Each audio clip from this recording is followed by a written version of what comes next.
ഇന്നത്തെ വീഡിയോ വീട്ടിലുള്ള ചേരുവകൾ വെച്ചുകൊണ്ട് എല്ലാവർക്കും വളരെ പെട്ടെന്ന് റെഡിയാക്കി എടുക്കാൻ പറ്റുന്ന ടേസ്റ്റി ആയിട്ടുള്ളൊരു ഈവനിങ് സ്നാക്കിൻ്റെ റെസിപ്പിയാണ് കേട്ടോ. അപ്പോൾ കട്ടൻ ചായയുടെയൊക്കെ കൂടെ കഴിക്കാൻ ഇത് നല്ലൊരു കോമ്പിനേഷനാണ്. അപ്പോൾ നമുക്ക് ഇതെങ്ങനെ റെഡിയാക്കി എടുക്കുന്നത് നോക്കാം. അതിനായിട്ട് ഞാനിതാ അരക്കപ്പ് വെള്ളം തിളക്കാനായിട്ട് വെച്ചിട്ടുണ്ട്. അതിലോട്ട് ആവശ്യത്തിനുള്ള ഉപ്പ് ആഡ് ചെയ്ത് കൊടുക്കുക. വെള്ളം തിളച്ച് വരുമ്പോൾ നമുക്കിതിലോട്ട് 1 കപ്പ് ഗോതമ്പ് പൊടി ഒന്ന് ആഡ് ചെയ്ത് കൊടുക്കണം. എന്നിട്ട് നമ്മൾ ചപ്പാത്തിക്കൊക്കെ കുഴച്ചെടുക്കുന്ന പോലെ തന്നെ ഇതൊന്ന് കുഴച്ചെടുക്കാം.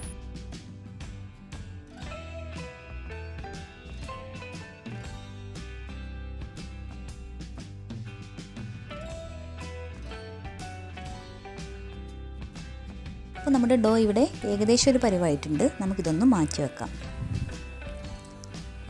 ഇനി നമുക്കിതിലോട്ടുള്ള ബാക്കി ഇൻഗ്രീഡിയൻസ് എന്തൊക്കെയാണെന്ന് നോക്കാം. അപ്പോൾ അതിനായിട്ട് ഞാനിതാ ഒരു മിക്സിയുടെ ജാർ എടുത്തിട്ടുണ്ട്. അതിലോട്ട് ഞാൻ ഒരു പിടി ചെറിയുള്ളിയാണ് കേട്ടോ എടുത്തിട്ടുള്ളത്. പിന്നെ ഇതാ ഇതുപോലെ ഒരു കഷ്ണം ഇഞ്ചിയാണ്. ഇത് രണ്ടും കൂടെ ഒന്ന് ക്രഷ് ചെയ്തെടുക്കാം. പിന്നെ അതിന് ശേഷം ഞാനിതിലോട്ട് ആഡ് ചെയ്തിട്ടുള്ളത് അരമുറി തേങ്ങയാണ് കേട്ടോ. പിന്നെ അതിലോട്ട് ഒരു 1/2 ടീസ്പൂണ് ചെറിയ ജീരകം കൂടെ ആഡ് ചെയ്തിട്ട് ഒന്നുകൂടെ ഒന്ന് ക്രഷ് ചെയ്തെടുക്കാം. നന്നായിട്ട് അരയേണ്ട ആവശ്യമില്ല കേട്ടോ. ഇതുപോലെ ഒന്ന് ജസ്റ്റ് ചതഞ്ഞ് കിട്ടിയാൽ മതി. എന്നിട്ട് നമ്മൾ റെഡിയാക്കി വെച്ചിട്ടുള്ള ഈ ഒരു ഡോയിലൊക്കെ ഇതൊന്ന് ആഡ് ചെയ്ത് കൊടുക്കാം. പിന്നെ ഇതിലോട്ട് ഞാൻ ആഡ് ചെയ്ത് കൊടുക്കുന്നത് കുറച്ച് ചിക്കനാണ്. ഞാൻ കുറച്ച് ഉപ്പും പിന്നെ അതുപോലെ മഞ്ഞൾപ്പൊടി ഇട്ടിട്ടൊന്ന് വേവിച്ചെടുത്ത് ഷ്രഗ് ചെയ്തെടുത്തതാണ് കേട്ടോ. പിന്നെ ഒരു 2-3 ടീസ്പൂണ് ചപ്പൂടെ ആഡ് ചെയ്ത് കൊടുക്കാം. പിന്നെ ഈ ഒരു സമയത്ത് നിങ്ങൾക്ക് ഉപ്പ് കുറച്ചുകൂടെ വേണമെന്നുണ്ടെങ്കിൽ അതുകൂടെ ആഡ് ചെയ്ത് കൊടുക്കാം കേട്ടോ. പിന്നെ ഞാനിതാ എരിവിന് ആവശ്യമായിട്ടുള്ള കുറച്ച് പച്ചമുളക് ആഡ് ചെയ്ത് കൊടുക്കുന്നുണ്ട്. അപ്പോൾ ഇത് നന്നായിട്ടൊന്ന് മിക്സ് ചെയ്തെടുക്കാം.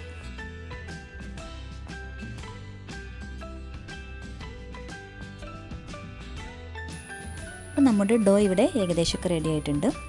ഇനി നമുക്കിതൊന്ന് വലിയ കട്ടിയില്ലാതെ ഒന്ന് പരത്തിയെടുക്കണം. അപ്പോൾ അതിനായിട്ട് ഞാൻ എന്താ കുറച്ച് ഗോതമ്പ് പൊടി തൂവിയിട്ട് ഇതൊന്ന് ജസ്റ്റ് പരത്തിയെടുക്കണേ. എന്നിട്ട് ഇതുപോലുള്ളൊരു ഗ്ലാസ്സോ അല്ലെങ്കിൽ വേറെ എന്തെങ്കിലും നിങ്ങൾക്ക് ഏത് ഷേപ്പിലാണ് വേണ്ടതെന്ന് വെച്ചാൽ ആ ഒരു ഷേപ്പ് എടുത്തിട്ട് നമുക്കിതൊന്ന് കട്ട് ചെയ്തെടുക്കണം അതിൽ നിന്ന്.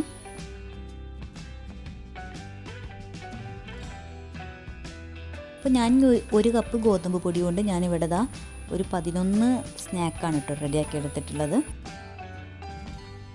ഇനി ഞാൻ കുറച്ച് ഓയിൽ ചൂടാക്കിയിട്ട് ഇതൊന്ന് പൊരിച്ചെടുക്കണേ. പിന്നെ പൊരിച്ചെടുക്കുമ്പോൾ നമ്മൾ എപ്പോഴും പറയുന്ന പോലെ തന്നെ ഫ്ലെയിം എപ്പോഴും സിമ്മിലാക്കി ഇടുക. പിന്നെ അല്ലാന്നുണ്ടെങ്കിൽ അകം വശം അങ്ങ് വേവുമില്ല, പുറം വശം അങ്ങ് കരിഞ്ഞു പോവുകയും ചെയ്യും. അപ്പോൾ ആ ഒരു പ്രശ്നം ഒഴിവാക്കാനായിട്ട് നമ്മളെപ്പോഴും ഫ്ലെയിം സിമ്മിലിടുക. പിന്നെ ഗോതമ്പ് പൊടി ആയതുകൊണ്ട് തന്നെ കുറച്ച് വേവാൻ കുറച്ച് ടൈം എടുക്കുകയും ചെയ്യും. അപ്പോൾ സിമ്മിലിട്ടിട്ട് തിരിച്ച് മറിച്ചിട്ട് കൊടുത്തിട്ട് ഇങ്ങനെ കുക്ക് ചെയ്തെടുക്കുക.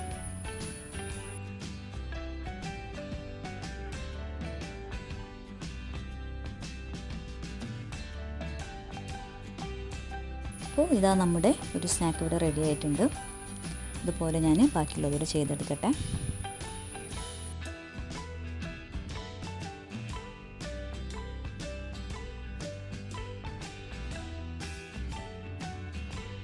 അപ്പോൾ നമ്മുടെ ടേസ്റ്റി ആയിട്ടുള്ള ഈവനിങ് സ്നാക്സൊക്കെ ഇവിടെ റെഡി ആയിട്ടുണ്ട്. ഇത് തനിയെ നമുക്ക് കട്ടൻ ചായയുടെ കൂടെയൊക്കെ കഴിക്കാൻ നല്ല ടേസ്റ്റാണ് കേട്ടോ. പിന്നെ അതുപോലെ തന്നെ നമുക്ക് ടൊമാറ്റോ കെച്ചപ്പിൻ്റെ കൂടെയൊക്കെ സെർവ് ചെയ്യുകയാണെങ്കിൽ കുറച്ചുകൂടെ ടേസ്റ്റി ആകും. അപ്പോൾ എപ്പോഴും നമുക്ക് അവൈലബിൾ ആയിട്ടുള്ള ഇൻഗ്രീഡിയൻസാണ് നമ്മളിതിൽ യൂസ് ചെയ്തിട്ടുള്ളത്. അതുകൊണ്ട് എല്ലാവരും ഒന്ന് ട്രൈ ചെയ്ത് നോക്കാം. നിങ്ങളുടെ ഫീഡ്ബാക്സും സജഷൻസൊക്കെ നമ്മളെ കമൻറ്റ് ബോക്സിലൂടെ അറിയിക്കാം. ആദ്യമായിട്ടാണ് നമ്മൾ ചാനൽ കാണുന്നുണ്ടെങ്കിൽ ഒന്ന് സബ്സ്ക്രൈബ് ചെയ്യുക. നിങ്ങളുടെ ഫ്രണ്ട്സിനും ഫാമിലിക്കൊക്കെ ഷെയർ ചെയ്ത് കൊടുക്കുക. അപ്പോൾ നല്ലൊരു വീഡിയോയുമായിട്ട് വീണ്ടും കാണാം.